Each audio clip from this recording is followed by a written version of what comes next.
On May 14th, 2023, a 46-year-old man named Simon Baccanello was at Walker's Rock Beach off South Australia's west coast. He had just relocated to the nearby city of Elliston 5 months prior in January and taken a job teaching math, science, and phys ed at the Elliston area school. And this was a job that he was apparently very, very good at. He was very passionate about it. He was a compassionate and protective teacher, and his students and colleagues both loved him and praised him for this.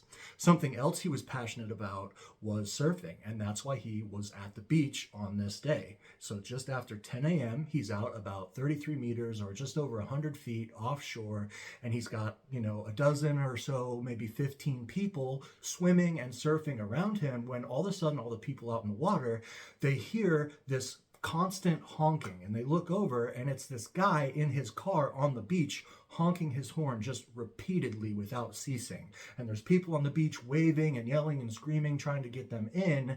And what it was this guy, from his vantage point in his car, he could kind of see down into the water, and he saw something terrifying. And that was this huge shadow swimming around, and he could tell by the silhouette what it was. It was a great white shark, and it was at least 3.5 meters, so over 10 feet long. Not huge when it comes to great whites, but definitely big enough to do some serious damage. So he's honking his horn, and eventually Simon looks over and he sees the silhouette of this shark in the water right next to them. And being the kind, compassionate, caring, protective person he is, he looks around, he sees that he's the oldest person in the water at the time. There were kids as young as 13, people in their 20s, but at 46, he was the oldest one out there. And again, he's this teacher, mentor. He takes charge of the situation. This is according to the people that were there. And he just calmly is telling them, or, gently yelling at them, hey, it's going to be okay. Just remain calm. Just get yourselves to shore. And then he kind of takes up a position at the back of the pack, thereby making sure that every other one of the kids or young people gets to shore before he does. He's going to be the last one in, despite, some of them are swimming and he's on a surfboard, so he could just paddle in faster than them if he wanted to, but he doesn't do that. He stays back and makes sure that they're okay.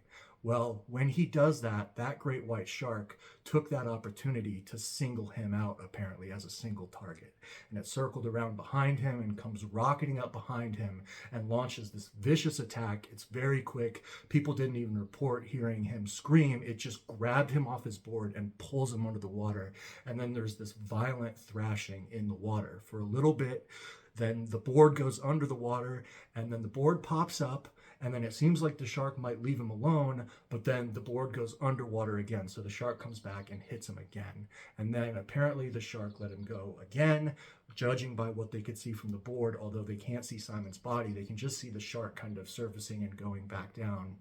And then finally, the shark grabs him for a third time, and then his board goes cork up in the water. They call it tombstoning, meaning that Simon's leash is still attached around his leg, but the shark has Simon's body in its mouth, and it's drug him deep enough to now his board isn't flat on the surface. It's been pulled straight down like this, and it's dragging him and his board. So they just see his board weaving through the water, being dragged out to sea.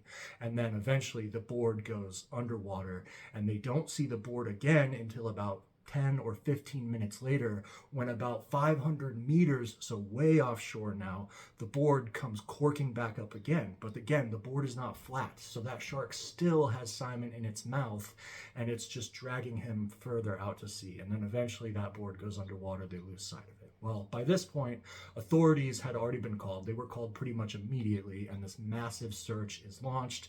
There's police out there with boats and helicopters, but they find absolutely no remains of Simon whatsoever. Eventually, his board and little pieces of his board and pieces of his wetsuit would wash up on shore. They would find those, but no sign of Simon at all. And they said, because of the tide or currents in that area, if there was anything left, it would have washed up on shore. So they assume that that shark consumed Simon entirely. Now, generally in my stories, I don't give anything other than the facts. I don't give my opinions, but I will say, as tragic as this is, I just think that Simon must have been an amazing person to sacrifice himself in that way, maybe not knowing for sure that he was going to lose his life, but to just selflessly put himself last and let those kids get to shore. He must have been what everybody purports him to be, which was an absolutely amazing man.